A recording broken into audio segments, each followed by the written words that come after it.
May bukol na benign, ibig sabihin hindi masama. May bukol na malignant, ibig sabihin cancerous, kailangan gamutin, kailangan tanggalin. Mamaya magbibigay tayo ng tips kasi ito yung kinakatakot natin. Gusto ko to gawing topic kasi nakita ko sa kababayan natin, ito yung talagang nakakaligtas ng buhay. Pag nakuha mo ng maaga yung cancer, palagay natin breast cancer o thyroid cancer, nakuha mo maaga, natanggal natin, normal na yung buhay ng tao. Pero parang ganito, pag ganito palang kaliit ang bukol, parang Holland pa lang, pwedeng masama na yan. So habang maliit pa, magandang matanggal na bago siya kumalat. May ibang kababayan natin, nakikita ko, ihintayin kasing laki ng tennis ball bago tatanggalin. Kung ganito nakalaki, nagsusugat-sugat na yan, magnanana na. So, kakalat na sa buong katawan yung cancer, hindi na natin mahabol. Kasi kumakalat itong cancer na to. So, yun ang mga babantayan natin. So, general terms muna. Kailan inooperahan? Siyempre, pag cancerous, mas ooperahan siya. Pag hindi cancerous, pwedeng hindi operahan. Yung iba naman, tinatanggal dahil malaki, nakaka-istorbo. Nakaka-istorbo yung bukol, baka hindi makaihi, o doon sa may kidney, o meron siyang tinatamaan ibang organo. So, yun din, tinatanggal. Depende rin sa laki at gaano kabilis lumaki, yung mga nunal. Kung pansin mo, maliit lang, in 1 year, biglang lumalaki nunal, kaysa isip-isipin pa natin, tanggalin na lang. Baka maging cancer sa ibang araw. Tapos yun na nga, kung nakabara, kung may komplikasyon, palagay natin, mga ovarian cyst. Sa ovary, kahit cyst yan, minsan pumuputok Kahit hindi siya cancer, may danger mag-rupture, so inuunahan na. So yan ang mga indications for surgery. So magbibigay ako ilang sample ng mga bukol. Sana kung nakikinig kayo, kung feeling nyo, kinapa nyo katawan nyo, tapos feeling nyo may bukol, takot kayo pumunta sa doktor, baka may encourage ko kayo. Kasi ayaw natin paabutin ng ganito kalaki at kumakalat na. Marami na kasi ako nakita ng pasyenteng mahirap na, let's say, may bukol, may cancer sa mattress, hinahayaan. So ano yon, may vaginal discharge. Nangangamoy, bandang huli, mangangamoy parang basta iba na yung amoy na, masangsang na ibang klase na, kalat na, hindi na natin maliligtas yung pasyente. Kasi nga pag naging late yung stage, ayaw natin. Anyway, sample lang to. Merong marami to, very common lipoma. Itong mga lipoma, parang malalambot yan, hindi siya ganito katigas. Para siyang naka-umbok pero malambot siya taba lang siya.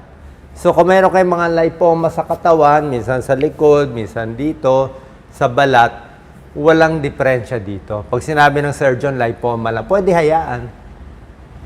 Minsan pag sa likod, napipisa, nawawala. Pero kung malaki, pwede tanggalin, pwede hindi. Pero usually, hinahayaan yan. Sebaceous cyst, depende to. Depende sa derma kung tinatanggal. Okay? Pero ibig sabihin, hindi pa rin to cancerous. Hindi siya delikado. So nakikita nyo, ang daming klaseng bukol. Pakita natin, Doc Lisa. Ang daming bukol. Sample lang. Pwede sa breast. Yung sa breast, delikado yan. Kailangan mabilis tayo dyan. May cancer sa skin. May cancer sa baga. Ito, delikado rin. Pag sa baga, binabantayan yan. Thyroid, actually thyroid, mabagal kumalat yung cancer. Ito, cancer sa liver, delikado to, mahirap din gamutin. Ito, pancreatic cancer. Usually, very deadly pancreatic cancer. Steve Jobs, Patrick Swayze, bigla-bigla na lang itong pancreatic cancer. Walang sintomas Mahirap ma-detect. Kidney cancer, usually na-operahan yan makukuha yan. Uterus sa mattress, cervical cancer, very common sa babae. Merong mga ovarian cyst, ovarian cancer, prostate, common sa lalaki. Yan ang binabantayan.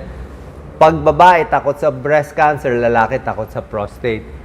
Marami pang mga iba, may colon, may brain, atras mo na, Lisa, may bone, meron ding mga cancer sa balat, sa hita, mga sarcoma.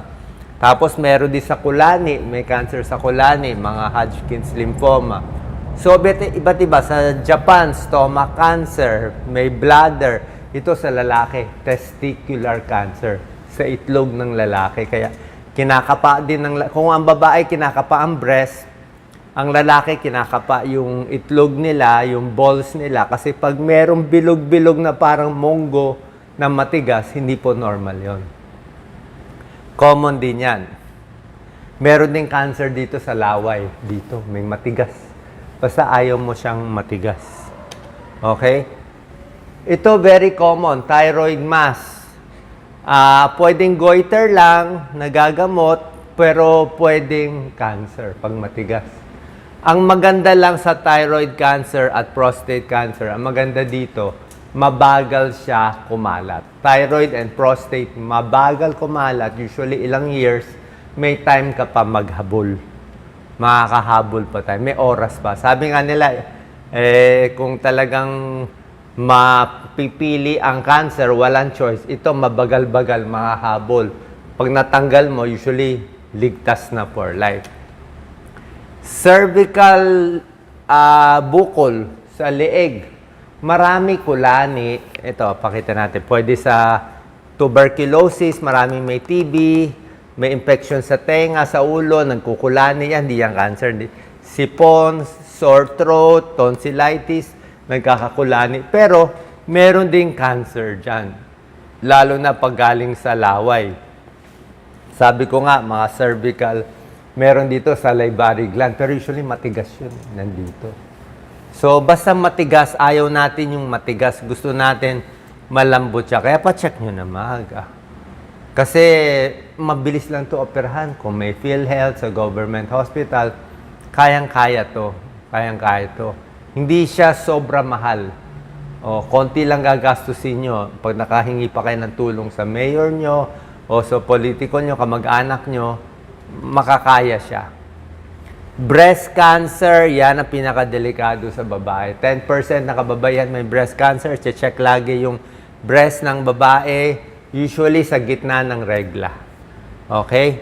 Maraming bukol, parang ito, yung kilikili. Bukod sa breast, sine-check yung kilikili. Kasi kung may cancer dito, kung masama siya, kakalat siya sa kilikili. So, katulad niya, may mga bukol. Kailangan malaman yan. Pero ito mga sugat-sugat, pwedeng pimple lang, kakahila ng buhok sa kilikili, pero hindi mo masabi kung kahit ganito kaliliit, ayaw natin. Lymph node sa kilikili, kailangan ma-check agad yan. Kasi oras na kumalat yung breast cancer, lumabas dito sa kilikili, lumipas sa ibang parte ng katawan, mahirap na habulin. Ito, breast cancer. Other choices, merong colon cancer, may luslus din. Okay, ang luslus hindi siya cancer. Kakabuhat. Yan, no? Minsan may lumalabas pag umuubo, para may umuumbok sa may singit, sa may balls ng lalaki, minsan sa may tiyan. Yan, no? Lumalabas yung bituka. Delikado rin ang luslus kasi, pag lumabas yan, pwede maipit. So, merong opera dito, tinatapalan. Nilalagyan ng bagong tapal dito para hindi lumabas. Hindi rin delikado to, kayang-kaya ng mga siruhano natin dito, mga surgeons. Testicular cancer, importante yan. Tulad na sinabi ko, yung sa itlog ng lalaki, kinakapa. Yan, oh. Ito kasi, pag nagkaroon na ng mga back pain, mga masasakit, medyo late na yan eh. Backache kasi kumalat na sa buto eh. Ayaw natin eh. Itong mga bukol-bukol, usually walang problema to. Sa mga arthritis lang yan eh. Baka gout, o hindi siya cancer. Pero ginagamot din yan. Yan mga tendinitis, yung sa paa. So, mga bukol to, pero hindi siya cancerous. Yung sa mga mata, syempre, hindi naman yung cancerous. Okay? So, para makaiwas sa bukol na hindi natin alam kung sino tatamaan nito, number 1, iwas sigarilyo. Maraming cancer dito connected sa smoking. Kahit sa vaping, iwas na tayo. Mga lung cancer, bladder cancer, stomach cancer, marami. Eat healthy. O, kailangan kumain na mas healthy. Sunscreen for skin cancer. Vaccinated, merong mga Hepa B. vaccine, may mga cervical cancer vaccine, meron din dyan. Alak, para hindi magkaroon ng liver problem. Tapos magpapacheck sa doktor. Bukod sa lifestyle, actually mentality din yan eh. Hindi siya proven, pero yung mga maiinit na ulo, galit, maraming kaaway, yung maraming iniisip, usually naka-high blood at parang mas nagkakaroon din sila ng cancer. Kaya mas maganda mapagpatawad, mas maayos. Sa pagkain, very important, ang whole foods. Pakita natin, Doc Lisa. Yung tunay na ayaw natin ang junk food, fast food. Gusto natin yung whole foods, gulay, prutas na natural, galing sa Diyos, galing sa puno mismo. Diba? Pwede naman manok, pwede isda, yung beef and pork, iwas. Kung nakikita nyo, sabi nga ng mga doktor, iwas cancer, eat a rainbow. Rainbow colored, red, orange, yellow, blue, indigo, pati green, blue, indigo, violet. So pag red, maganda yan lahat. Red, mga strawberry, prevent skin cancer, para sa puso, kamatis. Pag purple, mga ube, maganda rin yan, sa katawan. Yellow, anti-cancer din yan. Sa mata, carrots, tsaka yung mga mangga. Orange, yung mga orange color, dalandan, oranges, lemon, pwede rin. Itong white, garlic, sibuyas, green, syempre lahat ng green leafy vegetables, maganda katawan.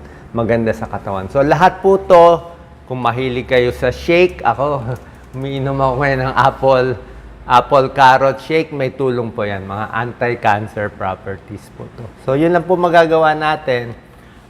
Kwento ko lang na matagal na po namin ito ginagawang advocacy. Bata pa kami. Ito, mga 20 years ago. Pag sa medical mission, bukod sa pagbibigay ng gamot sa high blood, diabetes, yung mga tinutulong namin, gusto rin namin yung pinapa-opera yung mga pasyente. Bukol sa leeg, bukol dito. Malaking tulong kasi pag na-operan. Ginawa pa namin foundation dati, ito yun. For 20,000, makakasave ka ng buhay.